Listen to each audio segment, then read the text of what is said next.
Rahim. First class, we have the last article of this chapter. I'm in torque or moment of force. Moment of force. Students, torque को ही हम moment of force कहते हैं. It has two names. One is torque and the other one is moment of force. Definition here. The turning effect of a force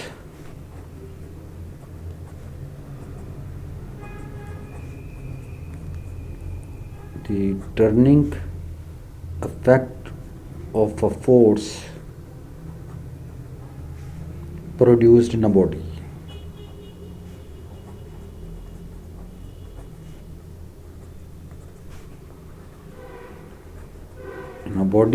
is called torque. Look at again, students. The turning effect, घुमाने के असर को of a force produced in a body, यानी जो body में जब force लगाते हैं और वो बॉडी घूमना शुरू कर दे तो हम ये कहते हैं कि उस बॉडी में टॉर्क प्रोड्यूस हो गया. यानी टर्निंग इफेक्ट, घुमाने के असर को फोर्स की वजह से, उससे हम टॉर्क कहते हैं. और स्टूडेंट्स इसकी एक मैथमेटिकल डेफिनेशन भी है, वो भी मैं यहाँ पे लिख रहा हूँ. It is the vector product of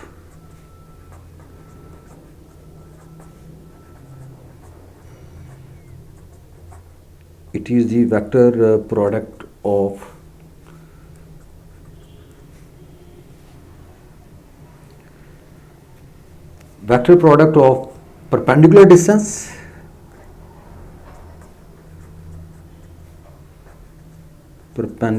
distance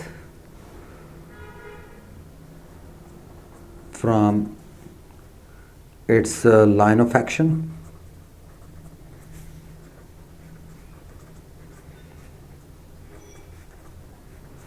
of force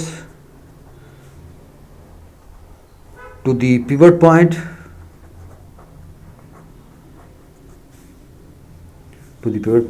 or axis of rotation.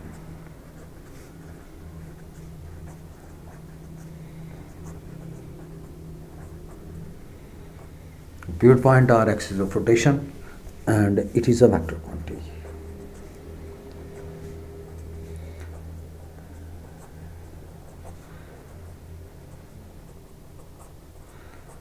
It's a vector quantity.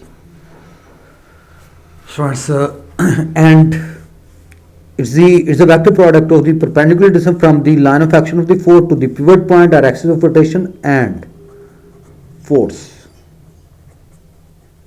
F. So distance को हम परपेंडिकुलर डिस्टेंस को हम R से ज़ाहिर करते हैं और फोर्स को कैपिटल F से. तो it can be written as torque is the vector quantity. Tau is not a T, it's a tau is there. So इसको आप ऐसे लिखें. Torque is equal to R cross F. All are vectors. Torque is vector quantity, R is vector quantity, and F is vector quantity. तो students आप इसको यूं लिखते हैं कि torque is the vector product of I just mentioned perpendicular distance from the line of action of the force to the pivot point or axis of rotation and force F. So torque is equal to R cross F, and it can be written as RF sine theta into n unit vector, and we are looking its magnitude is here. I mean torque, it will be equal to RF sine theta. So torque is equal to RF sine theta. As soon as door इसकी best example है. जैसे let's suppose is a door यार, और ये वाला and वो है जिस जगह पे इसके हिंग्स लगे हुए, दीवार के साथ हिंग्स लगे हुए, कब्जे जिसे आप कहते हैं, इस जगह पे. और ये वाला वो एरिया है जिस जगह पे आप फोर्स लगाते हैं. यानी इस जगह पे ये एक्सिस ऑफ रोटेशन है जिसके गिर्द ये रोटेट करता है, आप इस जगह फोर्स लगाते हैं तो ये परपेंडिकुलर डिस्टेंस जो है इसे हम आर से ज़ाहिर करते हैं, मोमेंट आर्म, ये आर मोमेंट आर्म क्या है, it is the perpendicular distance from the axis of rotation to the application of the force, यानी जिस पॉइंट पे आप फोर्स लगा रहे हैं इस पॉइंट से एक्सिस ऑफ रोटेशन के दरमियान जो परपेंडिकुलर डिस्टेंस है इसे हम मोमेंट आर्म कहते हैं, आर से ज़ाहिर करते हैं। तो यहाँ से torque is equal to R F sine theta के बराबर। अब इसके यूनिट को आप यहाँ से ऐसा यूनिट आप यहाँ से देख सकते हैं, because the product of R and force, the unit of the force you all know that is newton, distance and its unit is metre, so its unit is newton metre. And newton metre is not joule students in that particular case. देखिए joule जो है वो work का unit है, वो भी Newton metre के बराबर, लेकिन इस पर्टिकुलर केस में आप इसको जॉल नहीं कह सकते, ऐसा यूनिट इज न्यूटन मीटर। ये स्टूडेंट्स आपने याद रखना है। अब इसकी डायमेंशंस को आप यहाँ से कैलकुलेट कर सकते हैं। Dimensions, the unit of the dimension of the force is mlt minus 2 and the unit of the R that is L. So you just multiply, you get ml square t minus 2.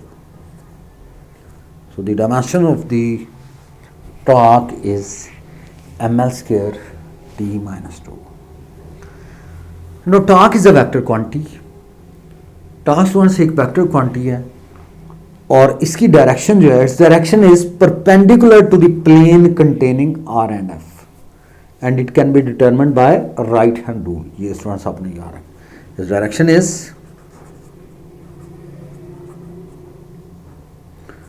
Direction is perpendicular to the plane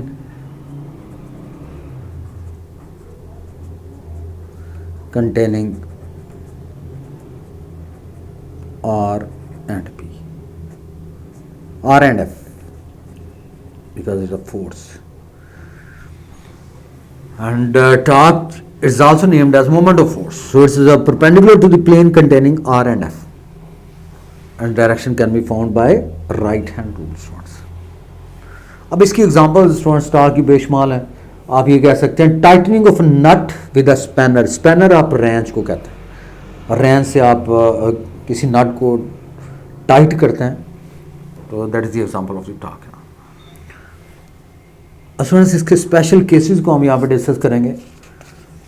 अब यहाँ से हमें ये confirm हुआ कि torque जो है वो किन चीज़ों पे डिपेंड करता है स्टूडेंट्स, इसको हमने यहाँ पे डिस्कस करना है। यानी special cases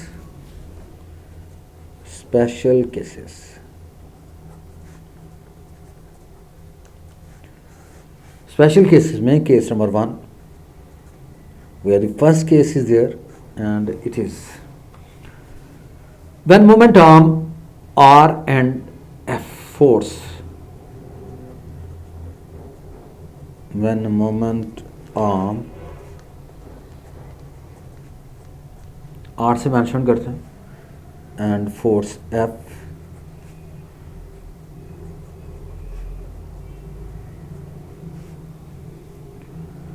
are along the same direction,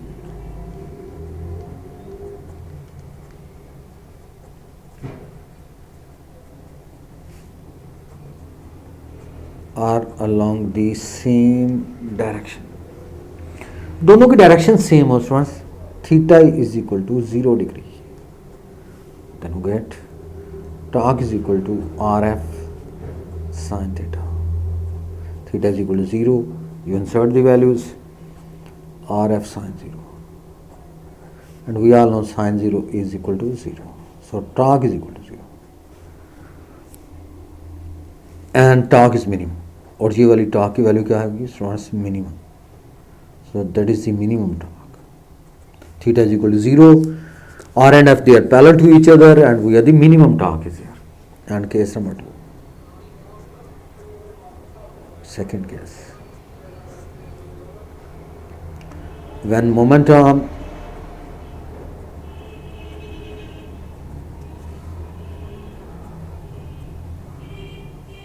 R and force F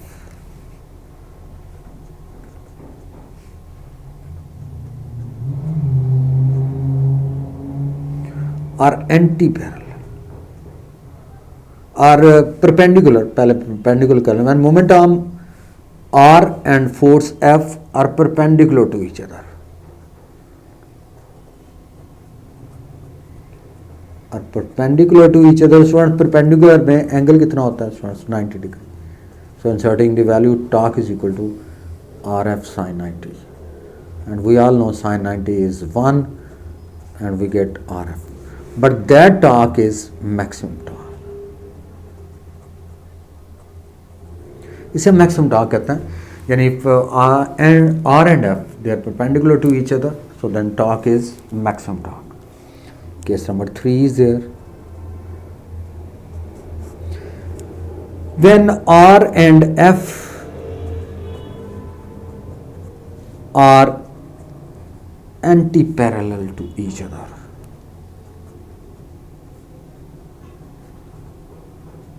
anti-parallel to each other, theta is equal to 180 degree. So they are anti-parallel to each other. So then we have torque is equal to RF sin 180 degree, and sin 180 you all know that is equal to 0. So we have the minimum torque. Torque is minimum. So that torque is minimum torque. तो यहाँ से हमें students ये 3 cases में पता चल गया कि theta is equal to 0 180 degree हो तो टॉर्क की वैल्यू स्टूडेंट्स मिनिमम आती है, और जब थीटा की वैल्यू 90 डिग्री हो यानी R and F they are perpendicular to each other, then we have the maximum torque is there. So torque is maximum and factors upon which the torque depends. कि कौन से factors हैं जिन पे torque depend करता है students. We have the 3 factors on which the torque depends. Number 1 is magnitude of force. Magnitude of the force. F. Magnitude of the force F. जितनी ज़्यादा magnitude of the force होगी torque की value उतनी ही ज़्यादा होगी. Number 2 is direction of the force. Force की direction of the force. Direction of the force को हम थीटा से ज़ाहिर करते हैं. Theta direction of the force theta. And third is the point of application of the force relative to pivot point, यानी जिसे हम आर से मेंशन करते हैं. मोमेंट आर्म इस पे भी डिपेंड करता है. The point of application of the force और relative to pivot point से हम R से जान करते हैं. तो ये 3 फैक्टर्स ऐसे हैं जिन पे टॉर्क डिपेंड करता है. जितना ज़्यादा मैग्नीट्यूड ऑफ द फोर्स होगी उतना ज़्यादा टॉर्क होगा. Direction of the force angle theta की वैल्यू 90 डिग्री हो, we are the maximum torque. Then moment arm की वैल्यू स्टूडेंट्स ज़्यादा होगी, टॉर्क की वैल्यू ज़्यादा होगी. मोमेंट आर्म की वैल्यू कम होगी तो टॉर्क की वैल्यू भी कम होगी. तो ये 3 फैक्टर्स हैं जिन पर टॉर्क डिपेंड करता है. Students we have the next one torque in a rigid body. Rigid body में टॉर्क जो है वो हम यहाँ पे कैलकुलेट करेंगे स्टूडेंट्स. अब सबसे पहले तो आपको ये पता हो कि रिजिड बॉडी होता क्या है students. Rigid body, a body is said to be rigid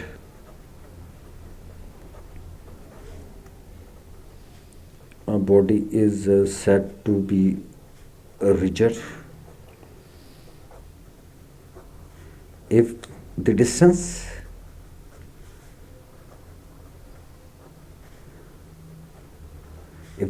between the particles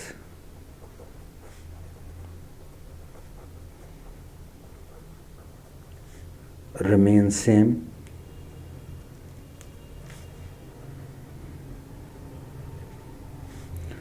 under the application of the force.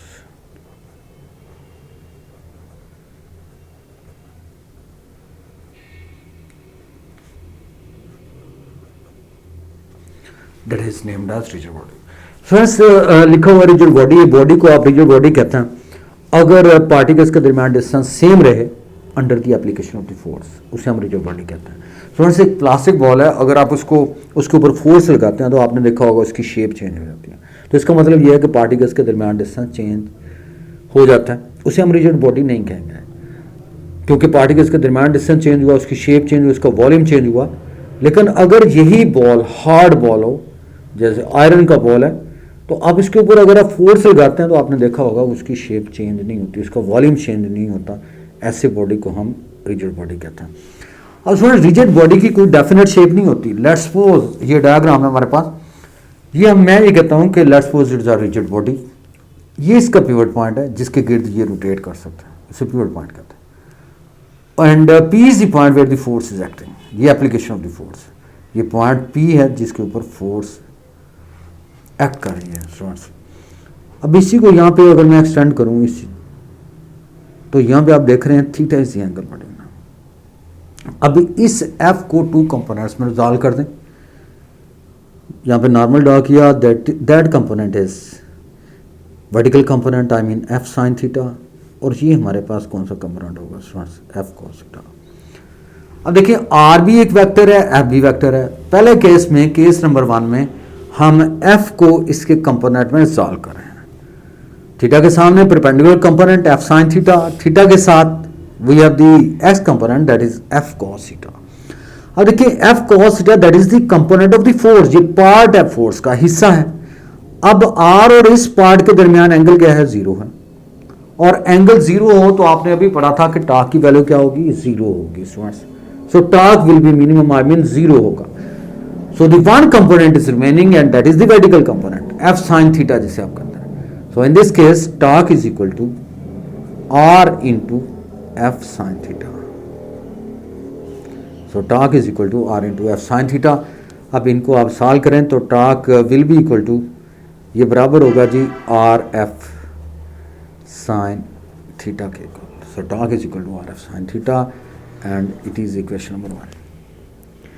तो इस पर्टिकुलर केस में आपने देखा कि फोर्स एफ को आपने इसका कंपोनेंट में सॉल्व कर लिया, सामने वाला कंपोनेंट एफ साइन थीटा, ये वाला component F cos theta. So torque in this case it will be equal to R into vertical component is F sine theta, तो R into F sine theta, so that torque is equal to R F sine theta. So that is the case number 1। इस case में आपने F को इसके component में solve किया, F into its components. अब similarly अब हम आर को इसका कंपोनेंट में सॉल्व करते हैं, इसी को आप एक्सटेंड करते हैं लोअर एंड पे। अब ये देखिए, ये एक्सटेंड किया हमने, ये थीटा एंगल थीटा यहां पे आ जाए। अब इस आर के भी 2 कंपोनेंट होंगे, देखिए ये इस आर के 2 कंपोनेंट, सामने वाला कंपोनेंट क्या होगा, आर साइन थीटा, और ये कंपोनेंट क्या होगा, आर कॉस थीटा। अब देखिए एफ और ये R cos theta, they are lying on the same line, they are parallel to each other, angle is 0, तो इसमें एंगल 0 है। तो स्टूडेंट्स आप जानते हैं कि थीटा की वैल्यू 0 हो तो टॉर्क की वैल्यू क्या बन जाती है, 0 हो जाती है। तो इस केस में टॉर्क की वैल्यू 0 होगी। So the component remaining is R sine theta, तो सिर्फ वर्टिकल कंपोनेंट जो है वो यहाँ पे रह जाएगा। तो केस नंबर 2 में आप यहाँ पे ये कहेंगे resolve r into its component and we take the perpendicular component। अब यहाँ पे ये perpendicular component r sin theta लेंगे, तो torque is equal to f into r sin theta and you just multiply, torque is equal to r f sin theta, r f sin theta। तो यहाँ से आपने देखा कि दोनों केसेस में चाहे आप f को इसके कंपोनेंट में रिजॉल्व करें जैसे हमने पहले केस में किया था, torque is equal to R F sine theta, चाहे आप सेकंड केस में आर को इसके कंपोनेंट में रिजॉल्व करें, we get the same value of the torque students, R F sine theta. और आप जनरली आप इसको यूं लिख सकते हैं, torque is equal to vector form में, ये मैग्नीट्यूड की सेंस में थी, R F sine theta into N unit vector students. और यहाँ से आप ये कह सकते हैं N represent the direction of the torque, N जो है ये डायरेक्शन ऑफ द टॉर्क को रिप्रेजेंट करता है। तो students that is the torque in a rigid body. तो students in that way this chapter comes to an end. Inshallah, tomorrow we will do the short questions of this chapter. Thank you all.